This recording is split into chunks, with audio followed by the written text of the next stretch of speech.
दोस्तों नमस्कार, मेरा नाम प्रशांत है और आप देखना शुरू कर चुके हैं भारत एक सोच।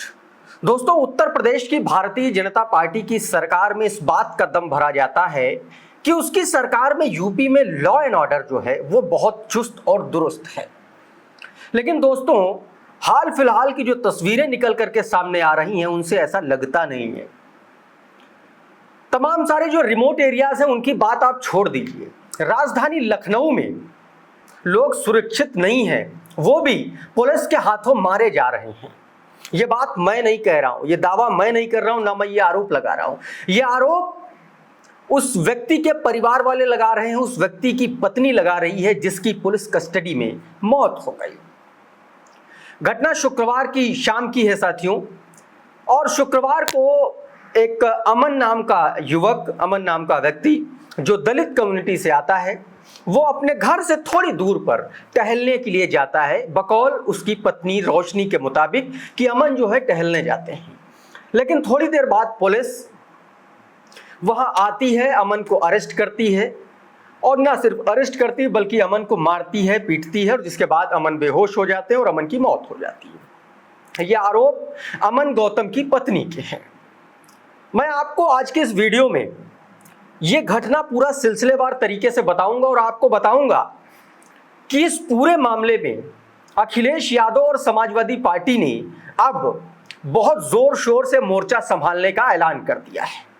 क्या ऐलान किया है अखिलेश यादव ने, यह मैं आपको बताऊंगा। साथ में चंद्रशेखर आजाद ने क्या कुछ कहा है यह भी बताऊंगा। उसके अलावा और भी जो तमाम पार्टीज हैं, तमाम जो नेता हैं, किस तरीके से भारतीय जनता पार्टी की बीजेपी सरकार पर हमलावर हैं, इस पर भी बात करेंगे। लेकिन सबसे पहले घटना का जिक्र कर लेते हैं, घटना की बात कर लेते हैं साथियों। तो साथियों, हुआ कुछ यूं कि शुक्रवार की शाम को अमन नाम का व्यक्ति, शाम आप कह सकते हैं कि लगभग वही 5 साढ़े 5 बजे के आसपास का ये मामला है, और अमन जो है शाम को जाते हैं। एक व्यक्ति है अमन, जिसको पुलिस जो है, पुलिस के मुताबिक वो वहां पर जुए पर रेड मारने गई थी, और ये रेड थी विकास नगर सेक्टर 8 के अंबेडकर पार्क में। वहां से पुलिस कहती है कि हमने अमन को अरेस्ट किया और उसके बाद उसकी तबीयत खराब हो गई और उसकी मौत हो गई। ये पूरा घटनाक्रम शुक्रवार का है, जिसके बाद साथियों ये सारी घटनाएं हुई। लेकिन शनिवार दोपहर 12:30 बजे से लेकर के रात करीब आप ये समझ लीजिए कि शाम 5 बजे से रात के 12:30 बजे तक शनिवार को बवाल मच गया।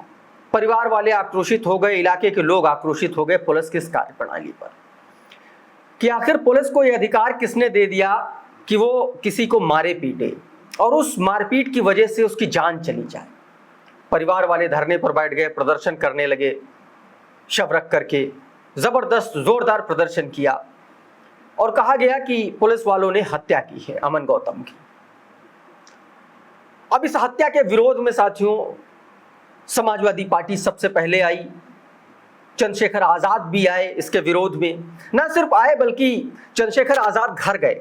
समाजवादी पार्टी के सांसद आर.के. चौधरी जो मोहनलालगंज के सांसद हैं, वो अमन के घर गए, अमन के परिवार वालों से मुलाकात की। समाजवादी बहुजन समाज पार्टी का प्रतिनिधिमंडल पहुंचा। मायावती जी ने फिर खुद स्वयं ट्वीट किया। कुल मिलाकर के अमन गौतम की मौत के बाद सीधे तौर पर भारतीय जनता पार्टी की सरकार और उत्तर प्रदेश के पुलिस पर आरोप लग रहे हैं कि इस सरकार में दलितों की जो जान है वो दाल से भी सस्ती है। चंद्रशेखर आजाद का बयान है इस पर। सबसे पहले साथियों मैं आपको अखिलेश यादव के उस बयान के बारे में बताता हूं, क्या कुछ अखिलेश यादव ने कहा है, क्या कुछ लिखा है उन्होंने, उसके बारे में बताता हूं, उसके बाद आगे की बात। अखिलेश यादव का ट्वीट आपकी स्क्रीन पर। साथियों, अखिलेश यादव लिखते हैं कि मोहनलालगंज में एक युवा दलित की पुलिस हिरासत में मौत का आरोप हो, या बस्ती में एक नाबालिग को चोर साबित करने के लिए पीटने का, या उसके 70 साल के नाना से 1 लाख की वसूली का मामला, हर मामले में दलित समाज प्रभुत्ववादियों के निशाने पर है। ये केवल मोहनलालगंज या बस्ती की नहीं बल्कि पूरे प्रदेश की कहानी है। भाजपा सरकार में दलित की जान से लेकर मान तक सब खतरे में है। पीडीए की एकजुटता ही इस प्रताड़ना से दलितों, पिछड़ों, अल्पसंख्यकों, आदिवासियों, आधी आबादी और अगड़ों में पिछड़ों की सुरक्षा कर सकती है। पीडीए ही शोषित, वंचित, पीड़ित का रक्षा कवच है। पीडीए कहे आज का, नहीं चाहिए भाजपा। साथियों, अखिलेश यादव ने सीधे तौर पर कह दिया कि इस सरकार में जो पिछड़े, दलित, अल्पसंख्यक और अगड़ों में जो पिछड़े हैं वो, और आधी आबादी यानी कि महिलाएं जो हैं, उनका ना तो जान सुरक्षित है और ना तो उनका मान सुरक्षित है। सीधे तौर पर अखिलेश यादव ने इस पूरे मामले को पीडीए से जोड़ दिया है। इस पूरे मामले में सियासत और गरमाई तो अगले दिन से रविवार की सुबह से सियासी दलों का प्रतिनिधिमंडल, नेताओं का जाना शुरू हुआ। समाजवादी पार्टी के सांसद मोहनलालगंज सीट से आर.के. चौधरी भी मौके पर पहुंचे और भारतीय जनता पार्टी को घेरा। साथ में उन्होंने मांग की कि इस परिवार को मुआवजा और इनके परिवार के एक सदस्य को सरकारी नौकरी दी जाए। इसके बाद साथियों चंद्रशेखर आजाद पहुंचते हैं नगीना से, जो सांसद हैं। वो क्या कुछ कहते हैं, क्या कुछ पोस्ट पर लिखते हैं, वो मैं आपको दिखा रहा हूं आपकी स्क्रीन पर। चंद्रशेखर आजाद लिखते हैं कि मुख्यमंत्री योगी जी आपके पुलिस दबिश देने जाती है दबंगई करने। राजधानी लखनऊ के विकास नगर स्थित अंबेडकर पार्क में पुलिस दबिश के दौरान अमन की दुखद मृत्यु हो गई। परिजनों का कहना है कि पुलिस द्वारा दौड़ाने के बाद गिरने और बेरहमी से पिटाई के कारण अमन की मृत्यु हुई है।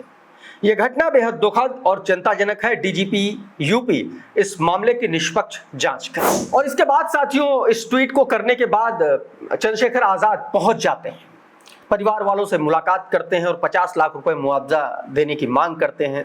परिवार के एक सदस्य को सरकारी नौकरी दिए जाने की भी मांग करते हैं। साथियों इस मामले में बहुजन समाज पार्टी सुप्रीमो मायावती जी ने भी भारतीय जनता पार्टी की यूपी सरकार पर जोरदार हमला बोला।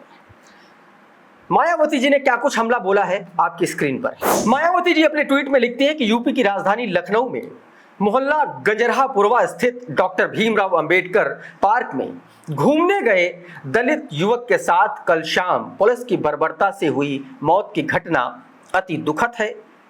लोगों में रोष व्याप्त है। सरकार दोषी पुलिस वालों के विरुद्ध सख्त कार्रवाई करे तथा पीड़ित के परिवार की मदद सुनिश्चित करे। अब साथियों इस मामले में जबरदस्त तरीके से सियासत शुरू हो गई। कहा जा रहा है कि कांग्रेस पार्टी का प्रतिनिधिमंडल भी मिलने जा रहा है। तो कुल मिलाकर के अमन गौतम की मौत से एक बात साफ है कि उत्तर प्रदेश में पुलिस कस्टडी में मौतों का सिलसिला जो है वो थमने का नाम नहीं ले रहा है। मैं कुछ आंकड़े आपको पेश करके बताना चाह रहा हूं। साथियों जो केंद्र सरकार के केंद्रीय गृह राज्य मंत्री नित्यानंद राय, उन्होंने लोकसभा के भीतर कुछ आंकड़े जारी किए थे उत्तर प्रदेश को लेकर के, जिसमें उन्होंने सीधे तौर पर कहा था कि उत्तर प्रदेश में कस्टोडियल डेथ के मामले में उत्तर प्रदेश टॉप पर है। साथ में ही नंबर्स की बात करें तो उत्तर प्रदेश में साथियों 2020 और 2021 के बीच में जो पुलिस कस्टडी में जो मौतें हुई, उसमें अगर देखें तो सबसे ज्यादा मौतें हुई 451, और 2021 और 22 में अगर मौतों का आंकड़ा देखें तो यह बढ़कर के 501 हो गया। यानी कि कस्टोडियल डेथ के मामले 2020 से 2022 तक अगर इसको जोड़ लें तो ये 950 से ज्यादा हो जाती घटनाएं। यानी कि 955 लोग पुलिस कस्टडी में उनकी जान चली गई। तो सवाल यह उठता है कि पुलिस की कस्टडी में कौन सुरक्षित है? ये अपने आप में बड़ा सवाल है।